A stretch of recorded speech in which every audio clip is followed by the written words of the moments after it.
자, 얘들아 이제 수업 시작하자. 지난 시간에 쌤이 뭐 한다고 했어? 인천 도심 공공주택 복합사업 요거 설명한다고 했잖아, 그치? 쉽게 설명을 해줄 테니까 다들 집중하고. 자! 아, 저 이거 어르신들도 보시는 거라 반말은 좀... 아, 그래요? 미리 말씀을 좀 해주시지.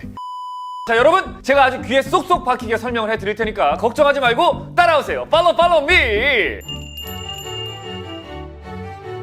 자, 이걸 설명하려면 우선 요거 이사 대책을 알고 넘어가야 됩니다. 요거 먼저 가볍게 짚고 넘어갈게요. 자, 2021년 2월 4일 작년 이날에 정부 주도로 역대 최대 규모의 부동산 공급 대책이 발표가 됐어요. 이게 전국에 무려 83만 호입니다. 830호 아니고요. 8,300호 아니고 무려 83만 호다. 주택 부지를 확보해서 공공주택을 공급하는 정책인데 요거 모르면 진짜 손해예요. 응?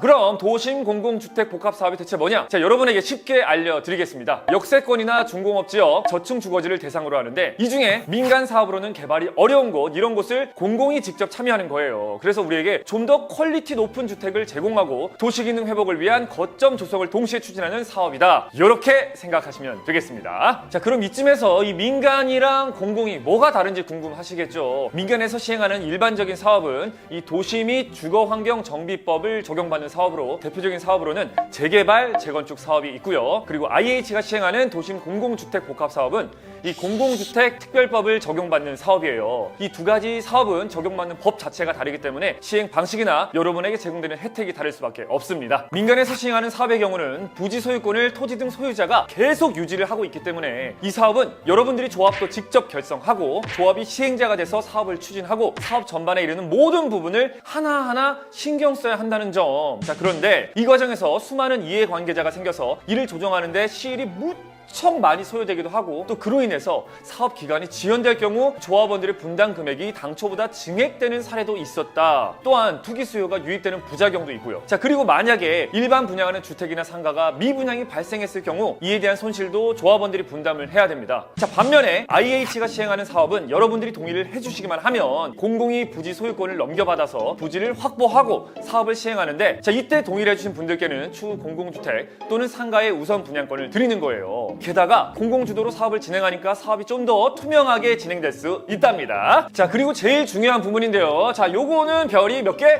5개니까 아주 집중하고 가셔야 됩니다.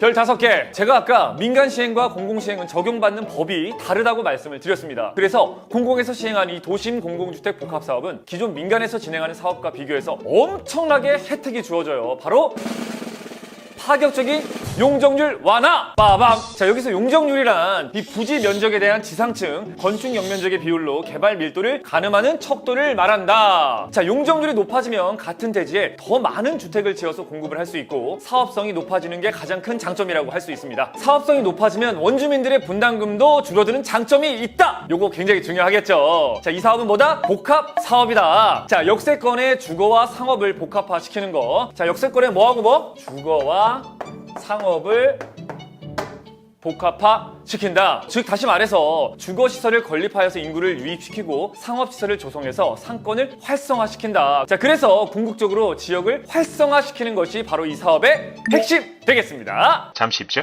그런데 이 사업에서 제일 중요한 부분이 있습니다. 바로 주민 동의 되겠습니다. 주민 동의가 없으면 공공이 절대 단독으로 시행할 수 없는 사업이기 때문에 주민 여러분의 동의가 3분의 2 이상 필수로 이루어져야만 시행이 가능한 사업입니다. 동의 과정을 거쳐 지구 지정이 이루어지면 그때부터 공공이 본격적으로 사업을 추진하고 주민들은 본인 소유의 부동산을 공공에게 현물로 선납하여 소유 면적에 따라 보상을 받게 됩니다. 자, 게다가 시공사 선정 시 여러분들이 원하는 어디죠? 그렇죠. 1군 브랜드의 시공사를 직접 선정할 수 있습니다. 이렇게 민간 개발보다 혜택도 많고 리스크도 없고 여러분이 사는 곳이 편리한 생활 인프라를 갖춘 고품질의 대단지 주택으로 바뀐다. 요거 동의를 안 할 이유가 없겠죠? 응?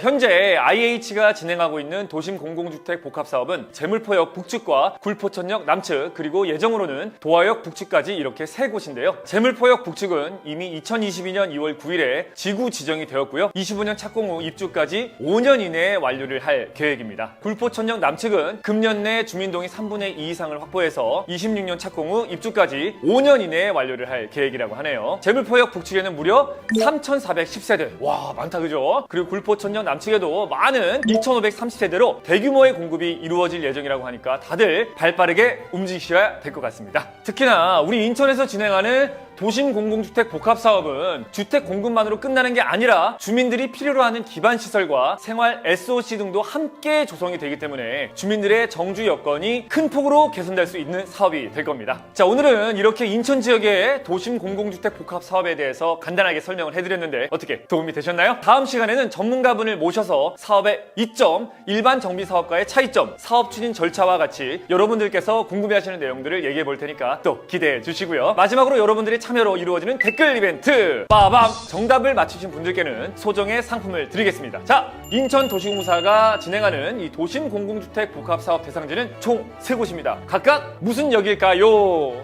자, 힌트를 드리자면 땡땡땡역, 그리고 땡땡땡역, 땡땡역 이렇게 3곳입니다. 자, 오늘 제 강의를 열심히 들으신 분들이라면 한 번에 맞출 수 있겠죠. 만약에 못 맞추시겠다면 앞으로 가게 하면 되잖아. 그쵸? 응? 자, 그럼 댓글로 많은 참여를 부탁드리면서 우리는 다음 시간에 또 다시 만나요. 안녕!